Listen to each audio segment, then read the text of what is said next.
So here's another vlog ng buhay ko dito sa Alaska. Nandito kami ngayon sa Kakahuyan. Kung nakikita nyo naman, puro yellow na ang paligid dahil ano na dito guys, autumn na dito, taglagas na. And ayan o, nakikita nyo ba yung maraming dahon dyan. Ayan o. Nandito kami ngayon sa Pilgrim Hot Spring. Ang putik. Nakikita nyo ba yan? Ang putik ng aming dinaanan. Pupunta kami sa sa ghost town na tinatawag nila dito sa Maya, Pilgrim Hot Spring. So nag-drive kami ng 2 hours papunta dito. Merong hot spring dun banda. Papakita ko sa inyo.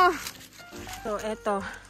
Ayan ang aming binabaybay. Meron kaming nirentang cabin dun banda. So may pupuntahan kaming yung tinatawag naming ghost town dito.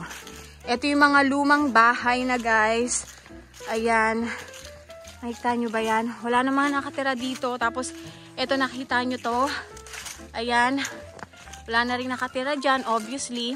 Tawag nila dito ghost town kasi matagal ng 1900, I think. Ayan o. Luma na 1900 na nawala ng mga tao dito. And there, ang aking pamilya, si Bellang, middle child kong anak.